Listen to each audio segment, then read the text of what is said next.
Hello, everybody, and welcome back to The Tea with Crema. My name is Chris. I'll be your host today, and I'm joined by my best friend, Emma. Good morning, everyone. Today, we have a super special set of guests on our episode. And we say super special because they've been listening to the podcast since the very beginning. And you've definitely heard them referenced several times throughout the history of the podcast. So it's really great that everyone gets to officially meet Jeffrey and Justice. Welcome to The Tea with Crema. Hi. Hi. Thank you.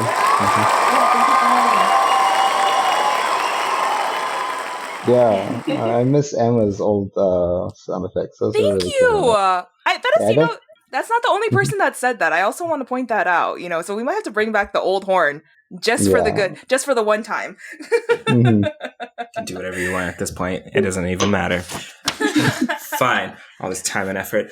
Today's episode is about parenthood, which is super exciting. It's something Emma and I could not talk about because neither one of us got kids. So it was not a topic we were going to bring up by ourselves. So we're super, super excited to have Jeffrey and Justice on here to really share their experiences being parents, being first-time parents, and all of the trials, tribulations, and exciting things that happen therein. Even if, everyone says that it's more fun stuff, and I'm like, but them trials, though. Let's not forget about them trials. But before we get started, we do have our tea check. So this is the most important part because, there were those episodes in the very early stages of The Tea with Crema where Emma was serially bringing water, juice, Coke. And let me tell you, first person who was on it was like, hey, I've noticed that Emma hasn't been having tea during your tea checks. And so it's very important today. I really hope that Jeffrey came prepared with a tea. Ideally not a basic, I'm just saying you pull out that Bigelow green tea and I'm going to be judging for real. But I'm just saying I came prepared. Emma, did you come prepared this time? I sure did because I knew Jeffrey was going to be on the show. So Emma, what tea did you bring today? I decided to be a little fancy with it. Just kidding. No, I brought green tea. But I knew someone was going to say something because I always bring green tea. So I actually put a little bit of the raspberry zinger in there. It's quite delightful. So I did a little mixy mix. That's what I did. Justice, what did you bring today?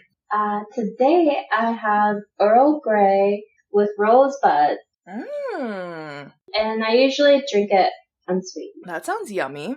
Do you know who makes the tea in case you want to plug them? I think it was a Tazo brand. Oh, I didn't realize that they had an Earl Grey with rose. No. I have rosebuds in a little jar and I add them. I usually like to add lavender instead. She's fancy. Wasn't ready for that. I was like, wait, Tazo doesn't have rose in their tea. Never mind, she puts it in there herself. Customizations by Justice. So do not plug Tazo because that was not them. Yeah, I'm sorry. I thought it'd be funny if I brought Lipton, but I decided not to. Or Brisk and be like, I got tea. But instead, we actually have a tea. I have Cardamommy right here. It's really good. Very fresh, nice taste. Cardamommy? That sounds like a tea that Cardi B would drink. Isn't that Cardamommy? Cardamom. Cardamom. Cardamommy. Cardamommy. It's really good. I'm not a big tea drinker. I do enjoy Brisk here and there. But I don't really drink tea. I'm more of a coffee guy.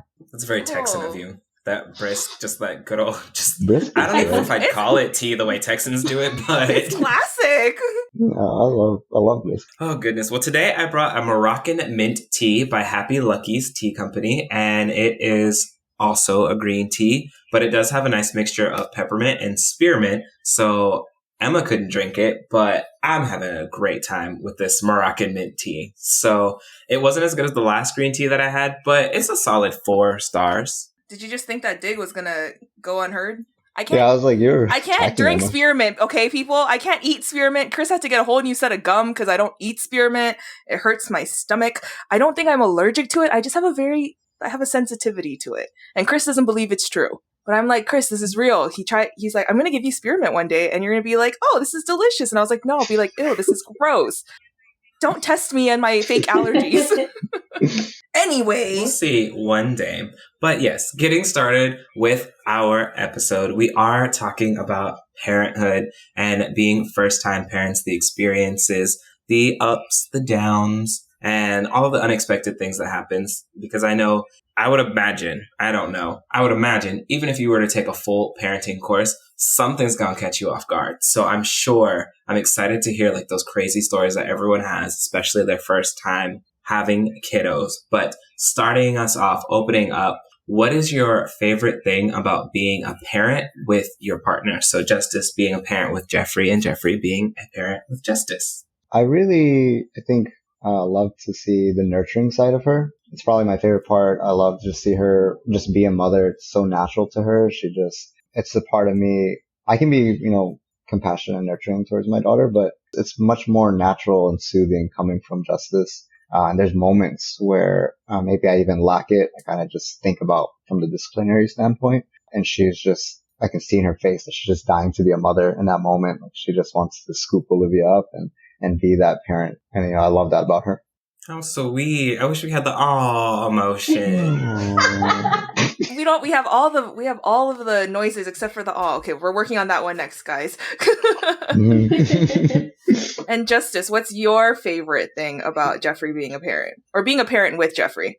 I have a few favorites, but it's hard for me to choose. But I definitely love the way I think it's the opposite. I love the way he disciplines her. He talks to her with so much compassion and understanding that she's this tiny human who doesn't even understand her own emotions. And he talks to her and soothes her. And if she's complaining about one thing or another, he helps her kind of just decide what it is that she's feeling.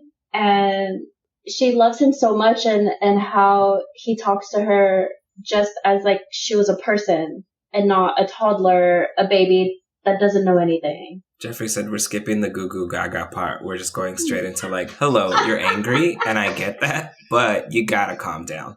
That sounds exactly like me. I think that's like I've read studies about that though. When you like talk to your kid as they're like a person and not like a baby, I think it does something to them mentally, and it kind of like works their brains and things like that, so they're able to kind of articulate themselves better as well. That's for what I read from the studies. I don't know if that's actually in practice how that works.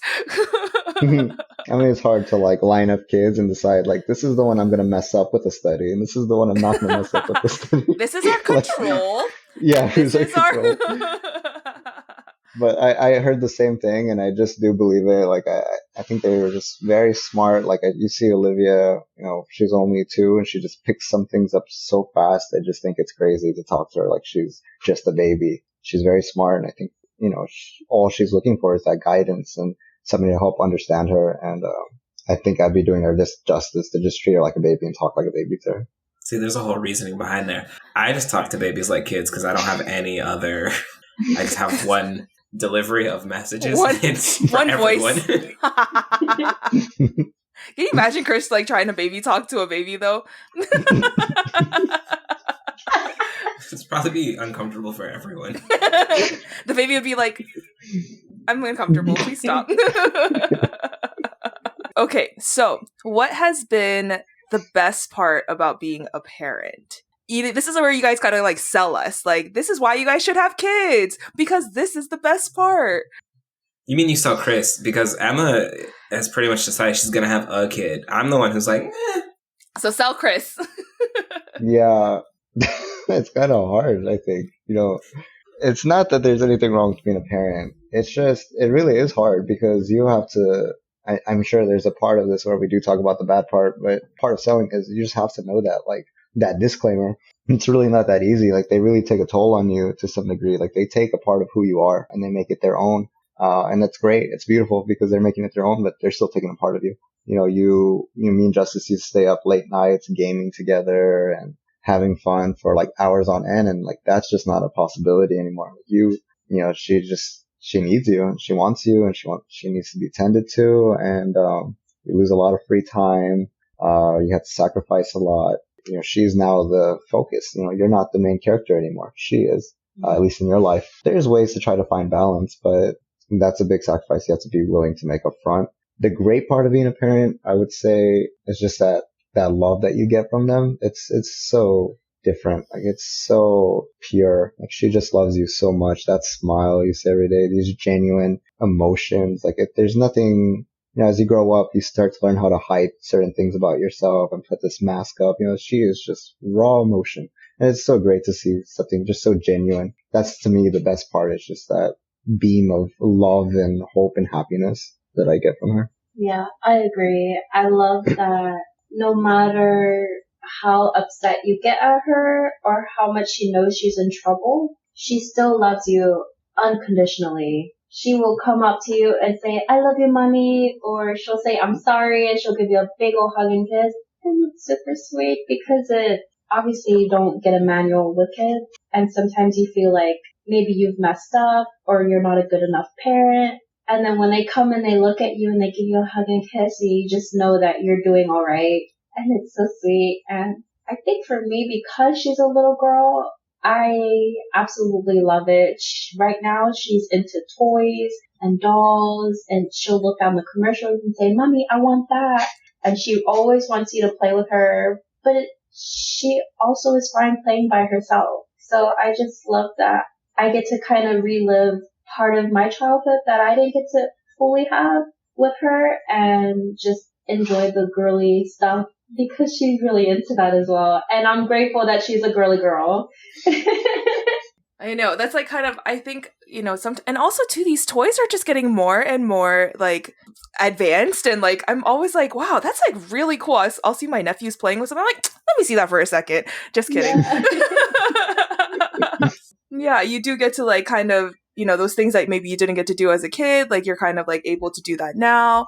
You kind of know what you want to do differently than when you were a kid too, which I think is amazing. What would you say was the most surprising part about becoming a parent?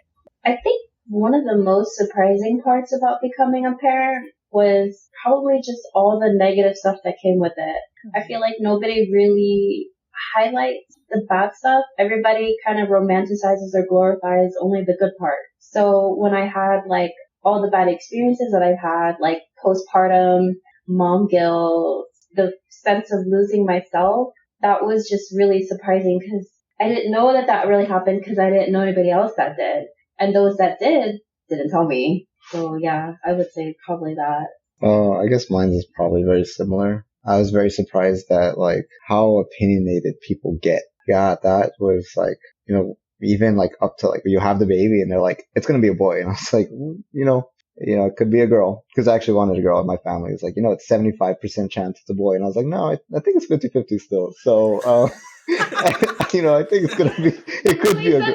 Yeah, my uncle is literally like, cause I think biology class taught me something, uncle. Yeah, but I think because my uncle said like, we don't have many girls in my family on either side, my dad or my mom. So maybe he just got it in his head, but he was just like, it's 75% chance it's a boy, Jeff. And I was like, no, I think it's 50-50. And, it could be a girl. And it was just such a strong, and then like when we're pulling up names, like they were like, oh, I don't like that name. Oh, that name makes me think of that. And I'm like, it really shouldn't be, it shouldn't matter. And then once you get past that and you have the baby, it's like, oh, you're not letting her eat certain things. You're not making her eat this. You're not doing this right. Like it's, one day Olivia's legs are a little ashy and they were just like, what's wrong with you letting her out like this? You got to put lotion on her, blah, blah, blah. Which, I mean, it's a great thing. I just think you could say it better and you don't even know. Like maybe that day I just didn't have time. I just think like the opinions, I was very surprised to see how much people really had to say about it. Yeah, that's really hard, especially when it's the same person that has like different opinions or when you hear it from people that you don't really know. And for me, it always gets to me, but Jeffrey is always the one that like brings me like up and says like, I don't know, you know what I mean? So, and then you see Olivia and as long as she's happy and healthy, and especially at a healthy weight, she's fine. But yeah, all the comments and the judgmental or the advice, it can get really hard. Because everybody That's has wild. opinions about everybody's kids. It's always so funny. I'm like, your child did not come out perfect. First of all, I'm married Yeah. to your child, so clearly there were some things that you needed to work. Just kidding. Not me putting my in-laws out there. Just kidding. We don't have any kids, but like I can just, especially because Isaac's the youngest too. I think I can kind of foresee that happening where he's the youngest. We'll have kids, and our kids will be the youngest too. And there's so many like grandkids already in our family. Yeah, I can definitely see that, and knowing like what's actually like being advice that's helpful versus like what's advice that's like it's unwarranted. I didn't ask for it. Sorry. I also love that like Chris's face is just like so unsold. Like he's like, the way I came into this, nothing changed. I feel exactly the same way. I'm just like, we started with the best, and I'm like, no, that was not enough. Like, I just, this is not helping at all. It's fine. That was not the purpose. The purpose of the episode was not to convince me to have kids. So I hope no one went in with that misconception that like today, Jeffrey and Justice were supposed to convince Chris to have kids. That was not it. I really only opened it for that little section of like, okay, here's the best. If you're going to do it, now's the time. That's okay. All this other stuff, like, it's cool. I love hearing this for other people. And I think as the basically forever uncle is how I've almost decided I'm going to be. It's helpful to know the things that people don't really like all the time. And so just knowing as the awkward childless kid or person that shows up, people probably don't want to hear any of the things that I have to say. So let me just ask questions and see how I can be supportive. And then if I'm unneeded, just see my way out. There's no need for there's nothing else additional needed. I don't need anything else to be added to this. So that is fine with me. But I don't know. I mean, you opened with challenges, but is there a specific challenge that you want to highlight in terms of parenthood? Maybe like one thing that you just have found to be like the thing that it's almost like a daily thing, or it feels almost insurmountable sometimes, or maybe you've already overcome it and it was just painful in the moment. I would say probably two, either bedtime or eating. Sometimes there's days where she doesn't really eat, and I'm like, baby girl, you had a banana and some crackers today, and that's it? No, yeah, that's That's a real really one. tough. Like, I don't know if I wouldn't say like it was like something that was like so challenging, because she's actually pretty good about that time and eating. But it reminds me of like in the beginning we were so concerned. There was like days that she just like would eat like a couple crackers, and she just didn't want to eat. And I remember reading a Facebook comment. She was like in a mom's group, and one of the moms was like, "Girl, my baby is eating like an onion slice and like Chick-fil-A sauce for like 4 days straight." And even our like pediatrician was like, honestly, this kind of thing happens. It's not too uncommon. Like sometimes they just eat, sometimes they don't. Mm-hmm. And it's kind of scary because a part of me is like, man, maybe I'm not, feeding my baby right. Maybe I'm not doing something right. But it's just kind of a part of the process. I didn't really, but that reminded me of that. Yeah, there's days where she doesn't really eat, but I will say lately, the past like month or so, she's been eating pretty good. I think potty training is the hard one right now. Potty training's really hard right now because there's a lot of pressure that people are like, I had my baby potty trained when they were this age, and you need to start buying the pull-ups, and you need to just take her. And I'm like, she's not ready. And I even talked to her pediatrician about it, and she says that even if she's not potty trained by 3, it's okay still if she's just not ready. And it kind of sucks because you feel so much pressure from people around you to hurry up and get her potty trained. But if you actually look at her, she's not ready. It wasn't until recently that she started actually telling me that she has pee or poop. And I always try to encourage it since, for a while, but it wasn't until recently she started doing that. So I think maybe she's starting to show signs that maybe she is kind of, but she's still just not. So I would say that potty training is probably the hardest just because of the timeline that people set their expectations. So, yeah. It's wild. There's no gold medal for having the first baby potty train. Honestly, congratulations. Your child knows to go to the bathroom. Like, it's a natural thing. We're all going to learn it somehow. We'll get there. Yeah. That's crazy. And it goes back to, like, everybody having opinions about everything. Like, I don't understand. Now, if y'all going to run me a check for potty training the baby early, okay, now look, come on now. Like, eye to eye, we got to make this happen. Like, there's money on the table here, but College. There's no money on the table. I'm just saying, like, you'll get there when you get there. Yeah, which is kind of like how me and Justice soothe each other and talk to each other. It's just that like we're the parents. And at the end of the day, it really doesn't matter what they say because we're the one that's running this show. Like, we have to take care of our baby the way we see fit. We're the one that sees her every day. We're the one that knows what's going on. They don't know what's going on. Like these are just opinions, which are sometimes, it's funny when it comes from people that don't even have kids. It's kind of like, okay. And then you have parents and maybe their kids haven't come up the best. And you also feel a type of way because like those kids ain't that great. And you're telling me to raise my kids. And then even from good parents, like sometimes the advice are just, like to you, it just doesn't fit your lifestyle and what you do. Like, I don't have the job where it's part time and I can stay at home and do these things like you. I own a business. I have to work extra. So I can't do that. I mean, it's great that you had the luxury to do that, but I can't. So, at the end of the day, I just look at my life, the way everything is set, and we have to make the best call for our daughter. We can't let everybody else tell us what to do. And you guys are your child's biggest advocate too, right? Like and I think that's something that I've seen so far from you guys and I admire because I've seen a lot of parents who like do fall into that, like, oh, there's so much pressure on this, I'm going to do this versus like, no, my kid's not ready. Like I know what's best for them. I see them on a day-to-day basis, so I think that's the most important part too. You just want to have a happy and healthy child. Why doesn't everyone want that? Yeah. I think they do. And that's where all these opinions come from, is that they're like, well, these are things that didn't make my baby happy or did make my baby happy. So you should do these things. So generally speaking, it's probably not coming out of a place of negativity or judgment, but I could see how it could be overwhelming because it's just, let me live. When I need the help, I'll ask to be there when I need it. But in this moment, leave me alone. Yeah. In the beginning, it was a lot. Now that I think, and I kind of told Justice too, I was like, this is very early. Let them see what we're going to do. Let my actions show. And now that Olivia's too, it's a lot of compliments we've gotten. Like people are like, wow, she's so good. Wow, she's so well behaved. Wow, that's all bedtime is for her. Like she just goes to say, oh wow, she's on a routine. And they're so surprised. And these are coming from a lot of people that were telling us, oh, you should do this, you should do that. And I chose to not listen. Not that I just thought they weren't right. I just knew what I had envisioned, what my goals were. I wanted to make sure she was happy. I wanted to find these balances. So I stopped caring as much. But in the beginning, it was a lot. In the beginning, it was a lot of opinions. But I just knew, like, let me just show them. Let me just show them what I'm going to do and what the results is. And it really paid out. We get a lot less comments these days. You kind of mentioned, Justice, the mommy Facebook. Well, actually, Jeffrey, I think you mentioned it. Yeah. I've only ever seen like the parodies of it, the satire of it. Is it really like Wilden in there? Like, is it really as crazy as people make it seem?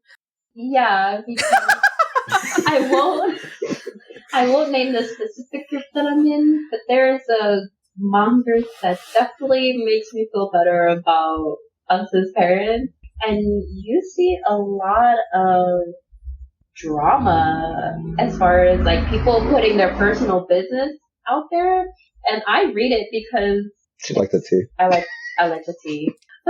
That's gonna be a whole separate episode. We're gonna have a mommy group tea episode. Yes. Sometimes I go on there, like I don't go on there anymore.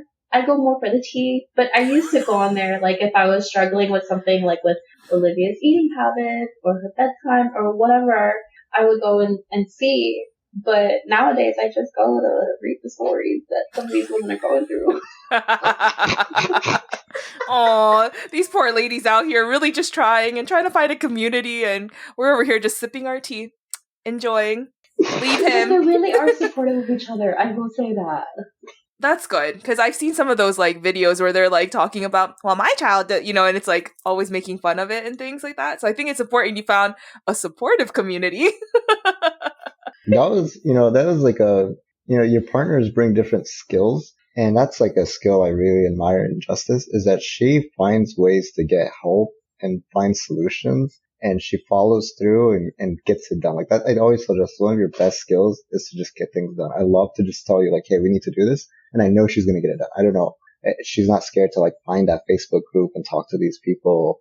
She's very social. She's very good at communicating.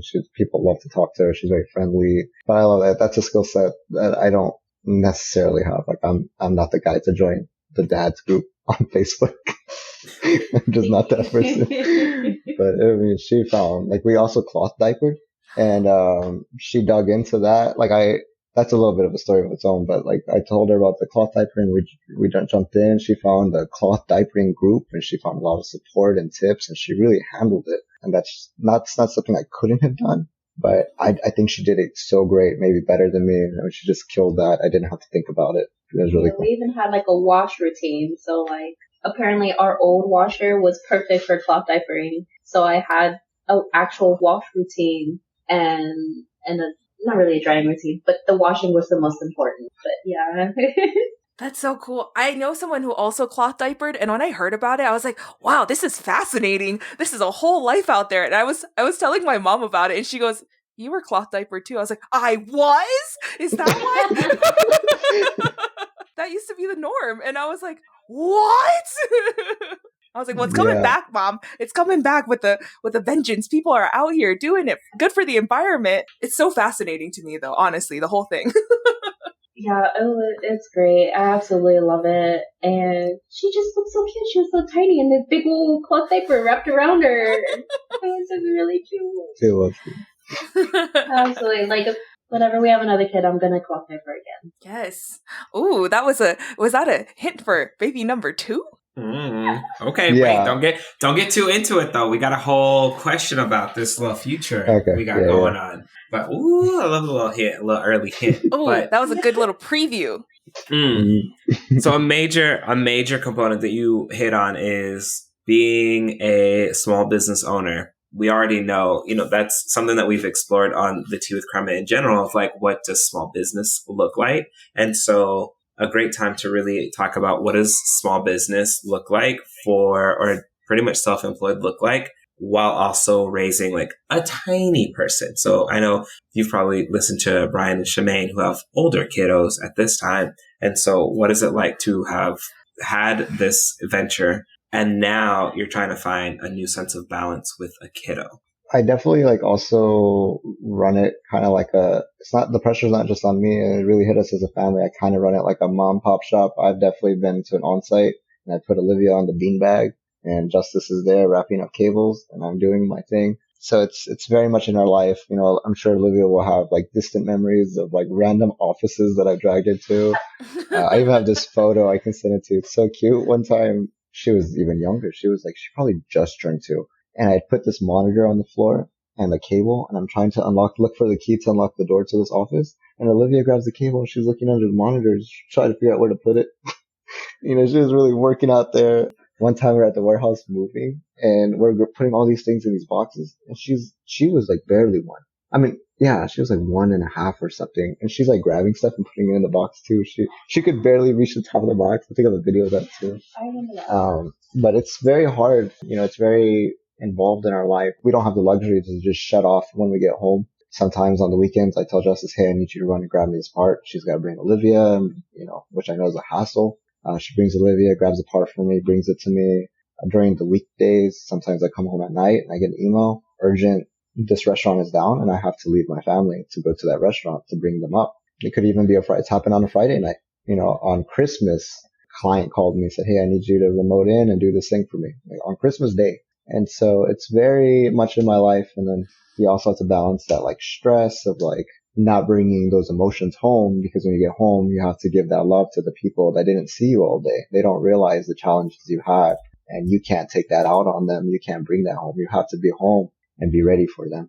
It's hard to find that balance sometimes because it pays the bills. We have this house, pays the bills, pays the rent. It buys her clothes. It buys us happiness and food. We have to, happiness is a strong word, but it buys the things that bring some joy to them. So it is hard, but it's the way I found to live my life.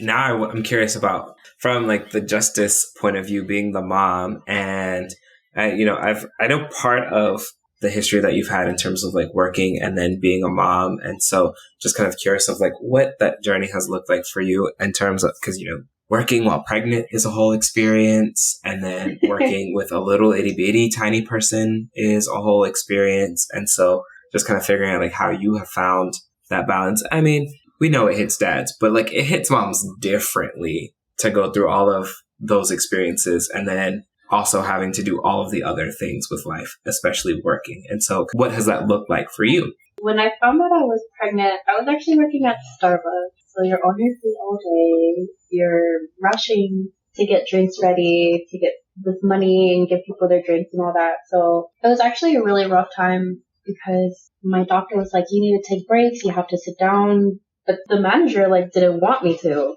And I was like, oh, this is really hard because how am I supposed to get into my doctor? This is my first baby versus what the company I was looking for wanted.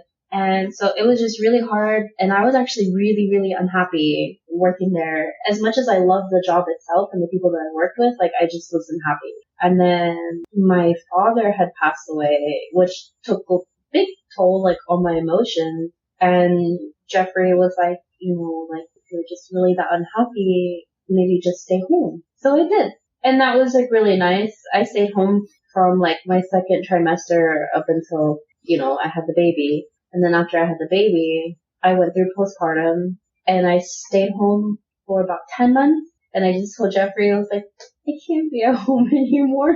I've got to, it's like the mom guilt. You want to be there for your baby all the time, but you really do need that break. So we put her in Montessori and then I started working. And from then, just that work-life balance. I mean, it was a little bit hard because you feel really guilty leaving your baby with somebody else to do, during the day work while you're working. So whenever she comes home or I go and pick her up, I feel like I'm just a better mom for it. So Montessori has been the best thing for us because she's learned a lot and it helps us teach her more.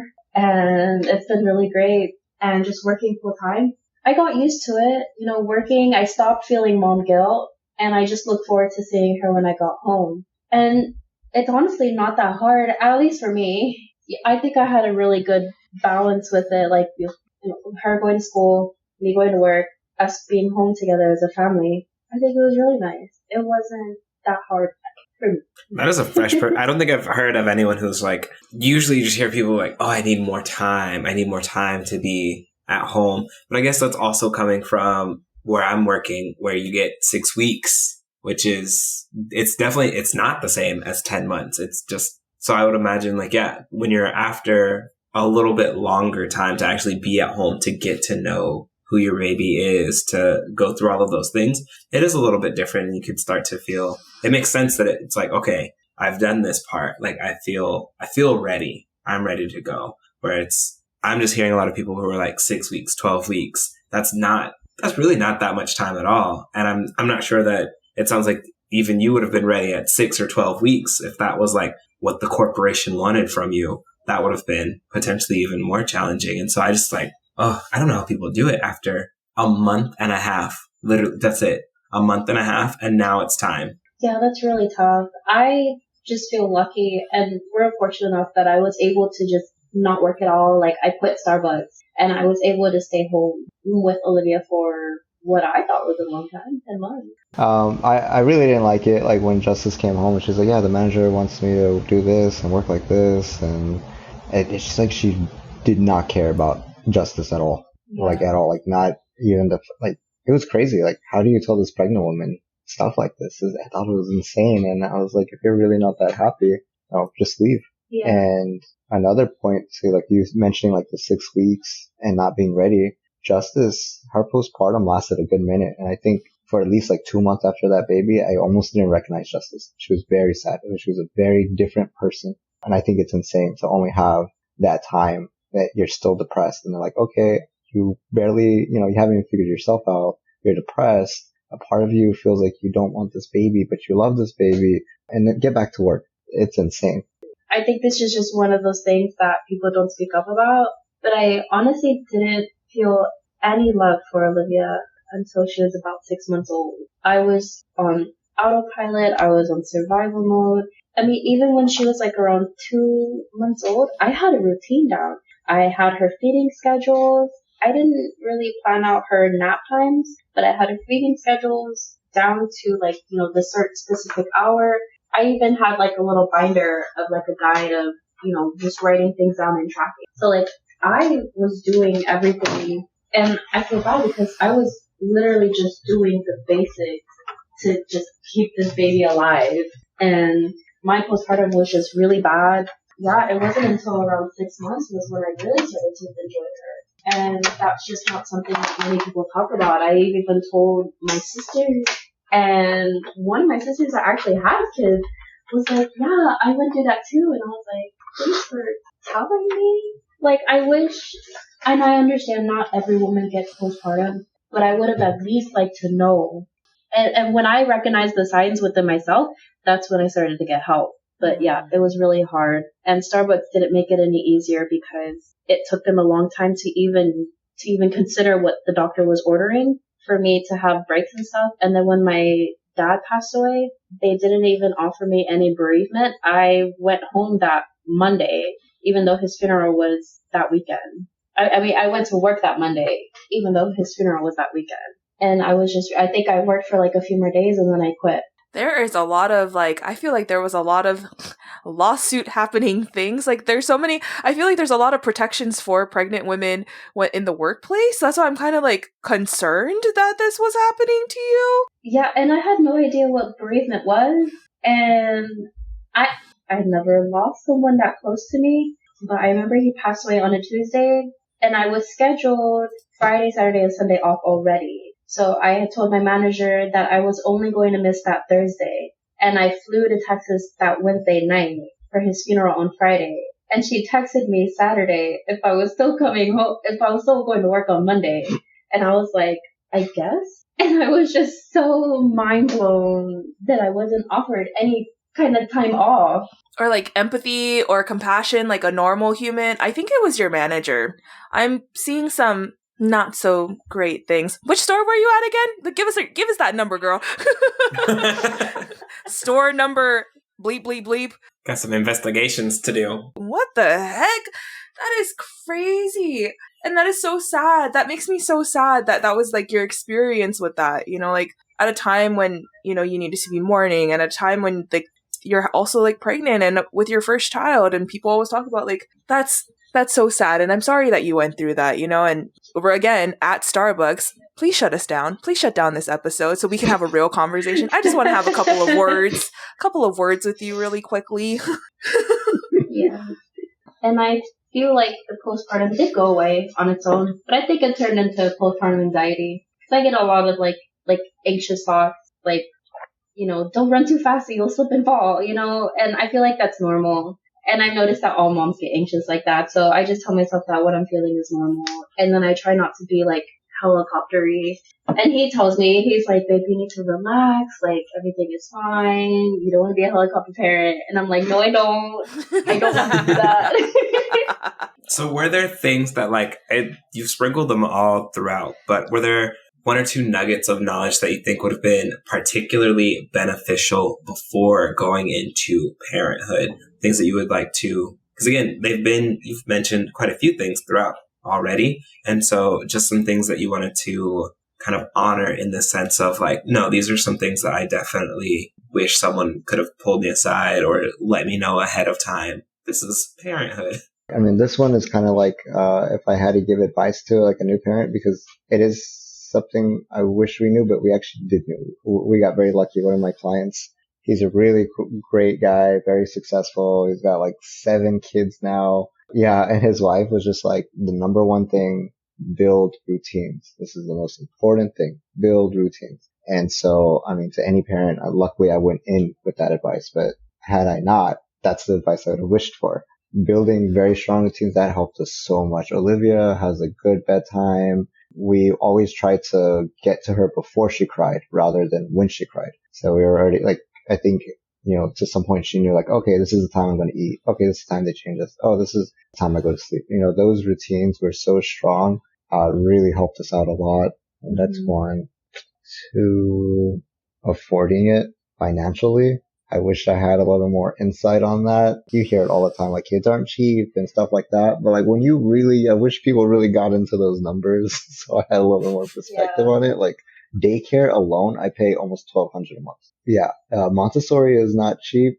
and I pay the extra 4 months for it. But to be honest, any daycare is not cheap. Like even like a not so great daycare is still like 800 a month or something. So I'd rather pay the 400 extra and know that she's getting like a type of education with the daycare. But yeah, I mean, daycare is crazy expensive. I wish I knew that. That was one. And then a third one that I wish I knew going into this. Again, it's kind of like the thing they already tell you, and I already mentioned it, but I would just really wish I knew how much of our life was going to be kind of taken away. Yeah. I really wish I realized how severe it was. Like, you know, you're going to have kids, but you kind of think like, oh, they're going to be in bed at certain times. You will have your time, but it's not a lot. Like, we literally stay up to midnight or 1 a.m. every night because we are desperate for us time. We will stay up that late and be tired the next day because we are craving that after she goes to bed, we want to play a game. We want to watch a movie. We want to do stuff like that. And we have to crunch that in after she goes to sleep. Yeah. Those are the three things I kind of wish I knew. For me, everything that you said, but I would like to add on some things. I'm really big on like the knowledge of postpartum because nobody told me anything. I didn't even recognize myself. Like the day I came home from the hospital, I cried. And there are times throughout the day where I would just feel this wave of emotion and I would just cry. So that is one thing that, I wish people would speak out about. Jeffrey was amazing through my like postpartum, journey. And, he helped me a lot through it. So I love him like extra for that.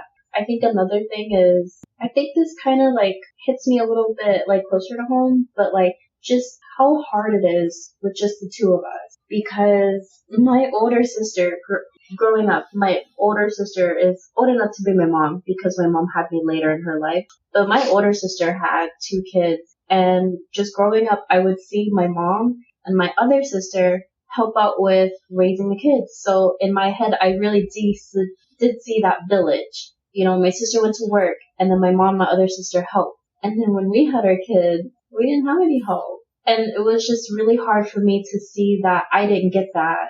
But we did amazing on our own. But I just, people say it takes a village, but not everybody has that village. And not everybody, like, no matter how close you are to some family members, they're not gonna willingly say like, hey, do you guys want a date night? I'll babysit. Nobody does that.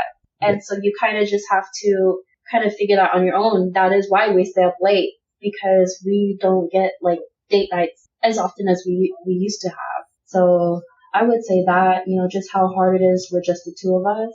I did want to add to that. That was a good point. I completely didn't even think about that. I kind of just stopped caring because I've always been that kind of, it's such a bad personality trait, but I'm that kind of person that like, if you're like, I don't want to help, I'm like, okay, don't help.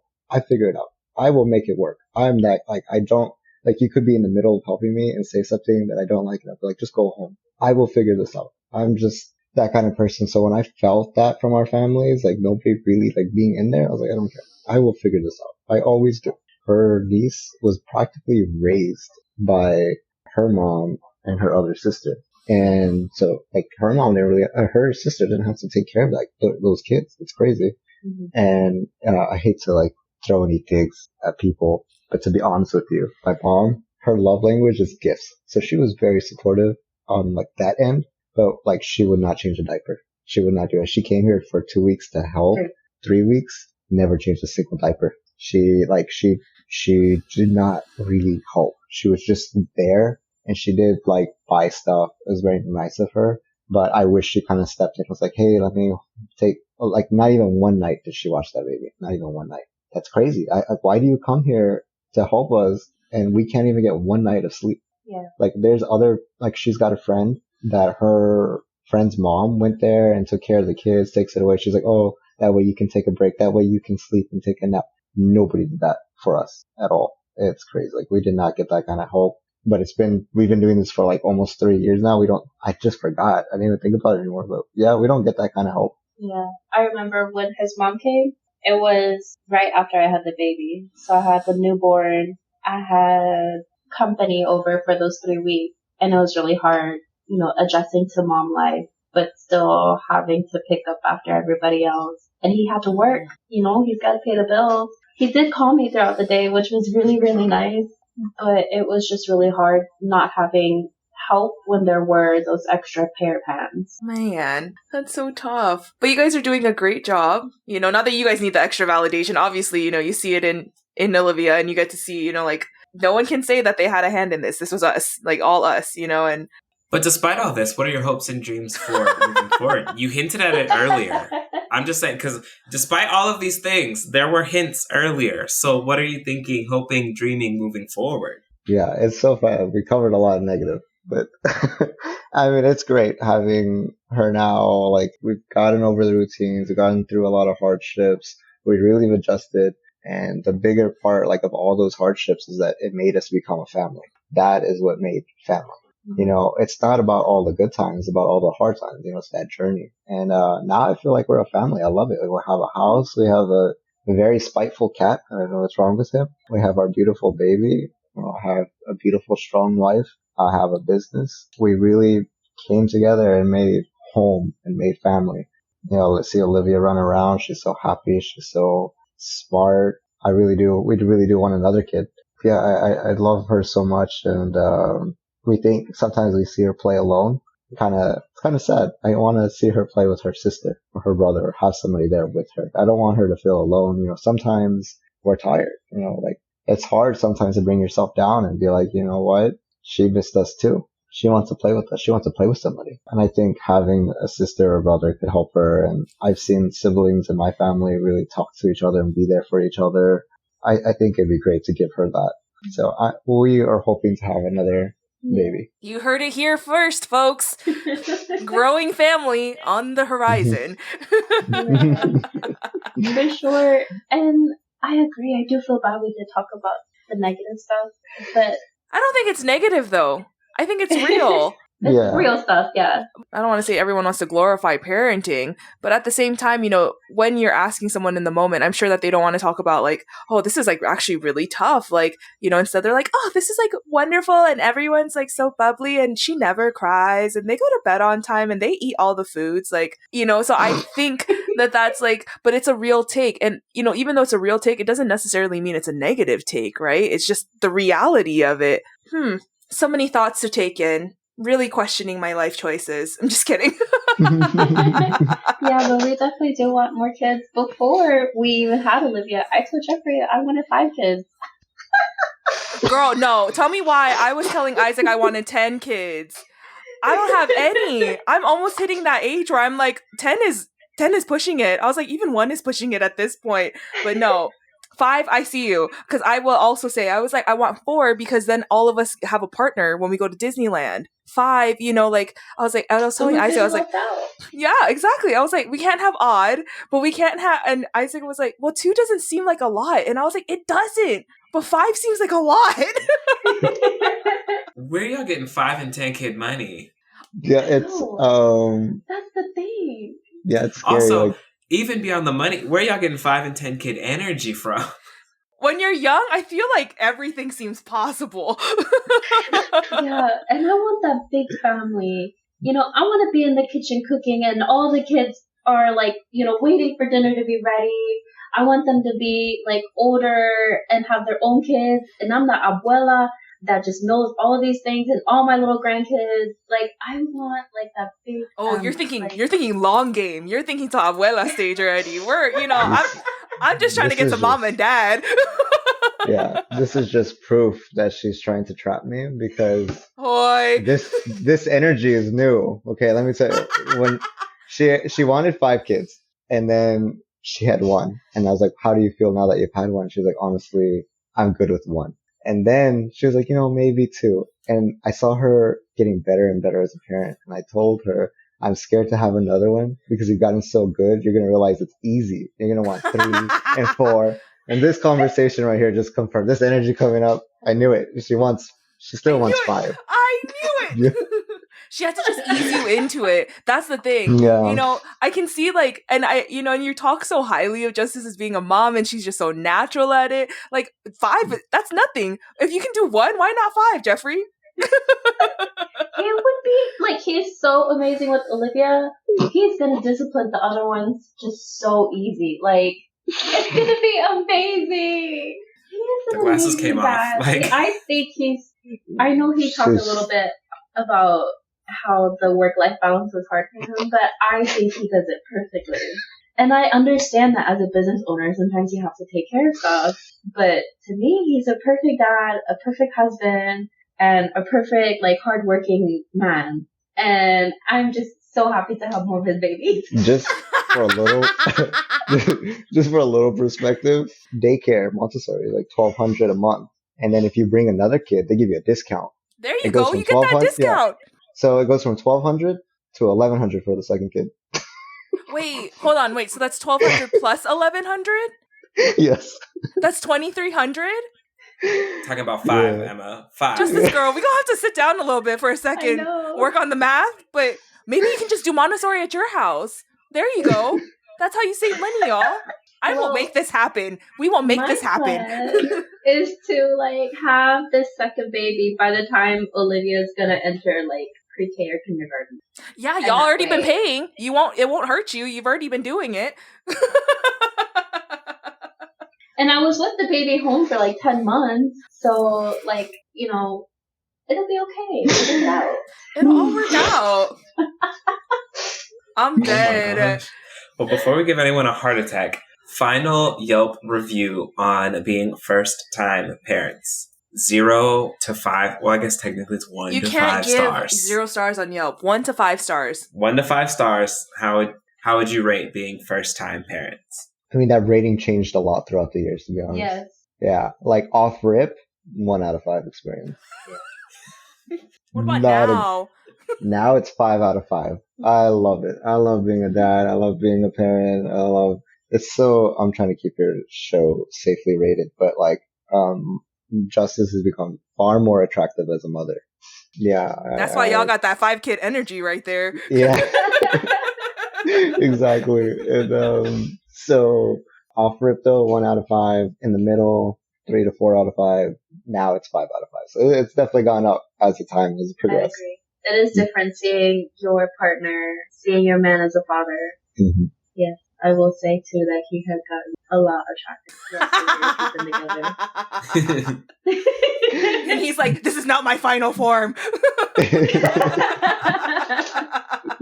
Y'all still got teenage years when Olivia's, dealing with dating and all that. So we gonna see. We have the 5 kids now, then it's too late to change our mind. We just deal with 5 teenagers at once. Yeah. Oh, Lord, help somebody. Somebody help your family. Oh, That's what my mom did. 3 teenagers just all back at to once. back. Just bop, That bop, was bop. like, Call it a day. Be done. See, They- my yeah, you're parents right. It's too waited- late at that point. Yeah, I mean, I imagine, they say girls are easy in the beginning and then they get hard later, and boys are hard in the beginning and then they get easy later. So I just can't wait for the later years because right now they're right. Olivia's easy. I'm very happy. Yeah. And twins run heavily in his family, so we'll see. y'all gotta try Okay. then. Twins are Yeah. coming. It's on the horizon, Yeah, everyone. on my mom's side, my grandma is one of 19, and I think like it was like 6 or 7 set of twins. Dang. Yeah, and I What was think in on the back- water? Y'all gotta go drink Oh. that. Well, I lived in Mill Valley. I think they live in Mill Valley too, so the water can't be that great. We gotta do some studies, some comparative studies of twins being born in the valley. There you go. Oh, no, Oh it's my- not the Valley. That's a different place. Oh, Del Valley. Del Valley. They don't do studies out there. Stop. What's in the water? Radiation. Honestly. We laugh so Little we don't Austin cry. joke. It's okay, a little ATX joke in case you got it. But, oh, goodness. Any final thoughts you want to leave off on before we enter our last little segment? Yeah, don't let the negative discourage you. I think if you really do want to have a kid, you should have that kid. It's really worth it, in my opinion. There's just so much love, and they can even change you. It does, for sure. It does change you. I feel like I've grown a lot, and I think having Olivia forced me to change and kind of grow up a little bit, or not exactly sure how to put it, but I'm not the same person I was before I had a kid, and I love the person I am now compared to what I was before Olivia. It's okay. Still not convinced. But with that, it is time for our... Rapid fire question.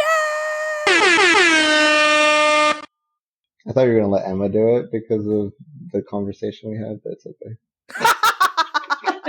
spent too much time trying to We find that spent air horn. 50 episodes trying to find that air horn, Jeffrey, so you're just gonna have to deal with it. Yeah, I also heavily pushed Chris in the beginning to get the sound effects.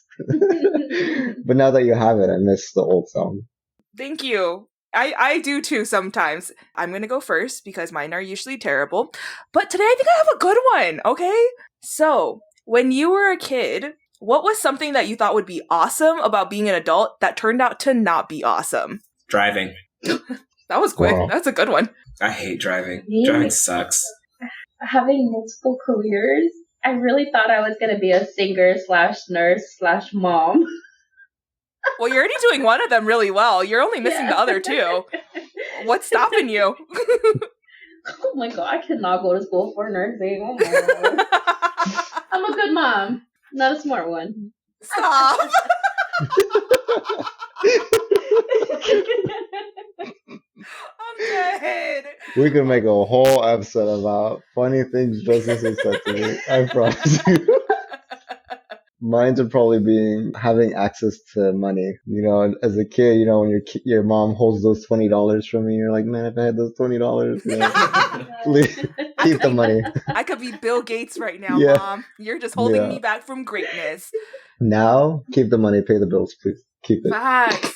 Something I thought would be awesome was like having my, you know, like when you go to Target and like picking all of the items. I was like, yeah, this is gonna be awesome. And now I have to pay for it. And I'm like, this is terrible. Now I understand why my mom was like, great value. Don't get the Ziploc. Up and up.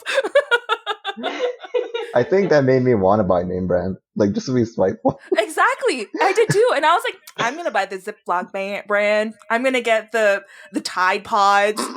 Now I'm like, you know, they all wash the same. It's plastic. It still holds the same thing. That was something I thought would be awesome, was buying brand name things and, you know, not brand name budget. Yeah. Mhm. Okay. Who would like to go next? Justice or Jeffrey? I'll go. Is there anything that you like to unreasonably collect? Unreasonably collect? Yeah, like something you just don't need to have a lot of, and you still want to grab them. Stationery. I have a lot of pens and there's no reason why I should have so many pens. And Isaac's always like, it's the same exact pen. No, this one writes like a 0.7, this one writes like a 0.3, and this is a 0.038. Don't get it twisted. Sometimes I feel like I'm in a little doodly mood, so I need my 0.038. Sometimes I feel like I have lots of things to say, so that's a 0.7 kind of day. If you know, you know. Justice knows. I know. Yes! Thank you. Come to Yeah. Japan. We'll go to the stationery stores. That was real life. No, I have a lot of turtle things, just like turtle rocks and turtle keychains and turtle plushies and all sorts of just turtle things. And at this point, I continue to collect them. I don't even think I've bought a turtle thing recently. Most people at this point actually, that's not true. I got a turtle charm on a trip recently. So whatever. Turtles, just turtle stuff. Me, I think just anything cute or kawaii, whether it's stationery or like knickknack, anything cute, I gotta have it. That's a very tough one. Like she scrapbooks, so she keeps literally everything. Like I'll see trash, she says that's not trash. It's like old newspaper, and she's no, that's for the scrapbook. It's Or she'll, not like- trash. Are you throwing away your memories? She'll like grab like a toy that Olivia ripped open, and she like keeps it, and she wants to cut the cardboard and put it in the scratch.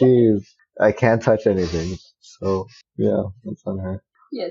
Me, probably all the little plastic collectibles you see. I love to collect Funkos and other types of collectibles. I don't need all of them. I think I have over 300.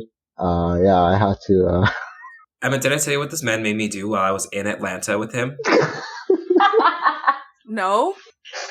We woke up with the butt crack of dawn, not to drop Olivia off at daycare. That did happen. But we had to wake up with the butt crack of dawn so we could go wait in line at the mall for him to get limited edition released Funko Pops. Which one was it? Was it worth it? That day we picked up, it was from one of the conventions, so they dropped the shared sticker for... And you gave them to that old man because they ran out. Mm-hmm. So y'all stayed in line and you didn't even get it? He got 2 of them, but then he gave one of Oh. them to the old man because the old man didn't get them. He wasn't early enough in line. I actually gave away the one I wanted. I got Enmu from Demon Slayer, which I knew was going to be very popular in a few years. And I plan to watch Demon Slayer, so I wanted to have it. Chris told me the character wasn't that great anyway, so. And then I got Starfire. And so when we were once we got them, they were like counting out, and the guy behind me realized he wasn't going to be able to get one. And he wanted to get it for his son. And I was like, it's okay. You can just take it. It pulled at your dad strings, huh?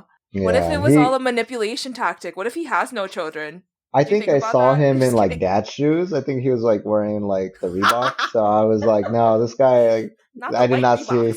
yeah, I didn't see a single bone in him as like a reseller or a Demon Slayer fan. I truly believe this was for his kids. Oh. Yeah. Isn't her good? Justice, what's your question? My question is there a book that you guys are reading? Yes, always. I'll come with you. Hold on. Give me a second. Let me open up my Libby. I'm about to finish it right now. It is Take My Hand by Dolan Perkins Valdez. It's a very sad book. Trigger warning. Oh. Lots of trigger warnings. Oh, geez. But it's a good one. It's a good one if you're interested in the history of forced hysterectomies in Black and brown communities. So I don't know why I was so excited to like nominate or like talk about the book. It's a really good book though. I started it yesterday and I'm almost done. So Wow. it's a good read. Any other books, anyone else? I'm reading a book called To Paradise, and I've been reading it for months, and it's Stop just reading not it. good. You don't like I- it. Stop I it. don't like it. It's so dumb. But at this point, I don't do well with not finishing books, and so it's really throwing off. I was doing really well. I've been on track of my 12-book goal this whole year. It's only been 2 months. But this book is really throwing me off because it just sucks. Just DNF it. That's what the book talkers say. The bookstagrammers. Do not finish. I don't know. We'll see. There's like 200 pages left. I'll probably finish it and then have to pick a really good book to get back on track. But Yes. that's neither here nor there. Jeffrey, are you reading something right now? I am. I should say that I'm actually listening to something right now. One time Justice called me out on that. I don't read books. I listen to books, audible books. One time I was like, yeah, I'm reading this book. She's like, you don't read them. I said that? Yes, I was like, okay. then. Man, I was reading that day. My bad. I listen Just to books. like me. And right now I'm listening to, I didn't really pay attention to the title or the author, so don't, like, no, hopefully nobody comes at me for it, but I think it's Five Rings. It's like that book about Miyamada, a Japanese samurai. And, it's a very hard book to listen to be honest with you. I really believe in a lot of his values and the way he saw things, but the book is so, they really make you work for the pieces of gold you find in there. Like, he'll say something like, one moves with two legs. Think of this deeply. And I'm like, I don't know what you mean. And like one day it's something will happen. I'm like, that's what he meant. That's It's what just- he meant by the moving with two legs. Yeah, I wish the book was a little bit more direct. I'm very much a like cut the BS out and just get to the point kind of guy. So it's kind of a hard book for me to read or listen to. A good one. Justice, what are you reading? I realize that the book is not really that appropriate for Olivia, but she don't know. You know, she don't know.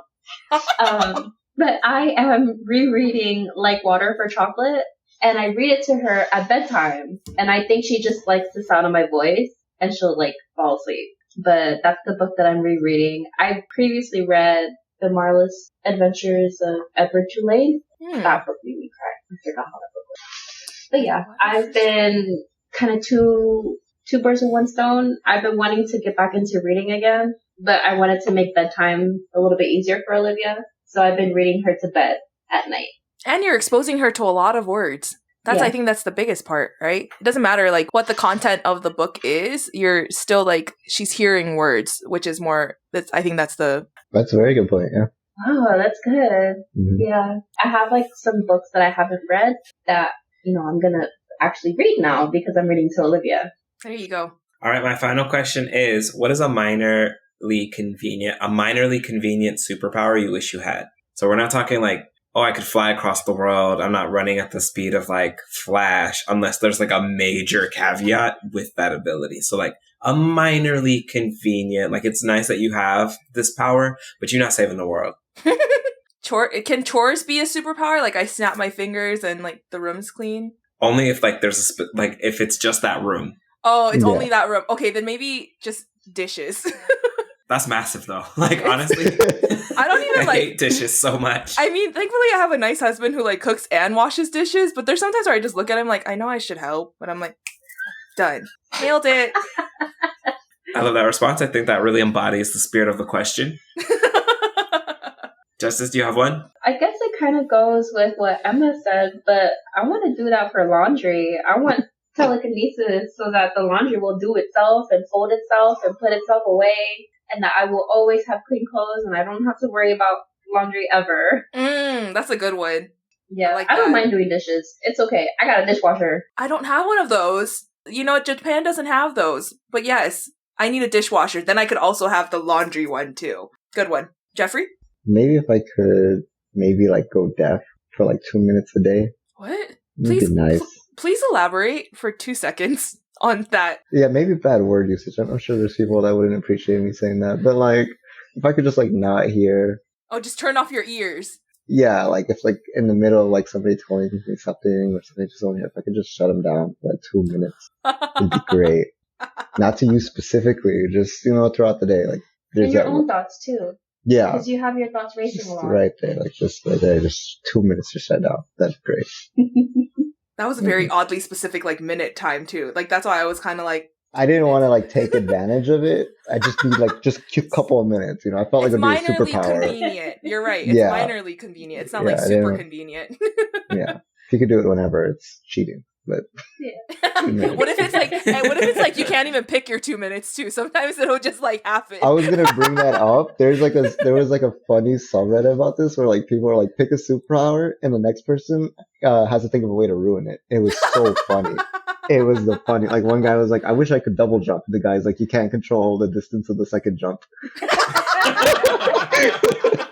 It's a jump in place. Or all of a sudden now you're in New York. Yeah. Those are your options. Oh my gosh. Okay, Chris. I think my minorly convenient superpower would be to just be able to like essentially just have like a portable microwave. Like I just like cook food wherever. It's just That's such a teacher superpower. but only like microwavable style food. Like it's just like okay, and then it's done. You said that now, and then you're like stranded out in the wild having to survive, and you're just like, you know, it'd be really nice right now, a cup of noodles. Why don't you get those lunch boxes that you can like plug in and it cooks the food? Word? Yeah, I can send you a link to one. Yeah, I can It's send you a not link to even it's not even a superpower, Chris. It exists. That's I felt cheated. one. You imagine like showing your superpower off, and the guy's like, "Okay, well, what'd you wish for?" That's a waste of a wish. He's like plugging in. What a waste of power. But then, shh. All right, well, Jeffrey and Justice, we're super glad you were able to join us. We are super excited, really appreciative. Is there anything that you would like to plug before we go? I really want to put this backpack company out. Can I grab my backpack real quick? Yes, I love Oh my backpacks. God. I'm currently on the hunt for a backpack. I have too many backpacks. That should have been the thing I collect. This one has just been a game changer. It opens up from like the back. Is that the Nordachi? I think there's like that's a brand similar to it. It's called Wandrid, but like Wandrid. you can open up the side pocket to pull out your camera really quick. If you wanted to, like, it goes inside the bag, and then you can compartmentalize things inside of it.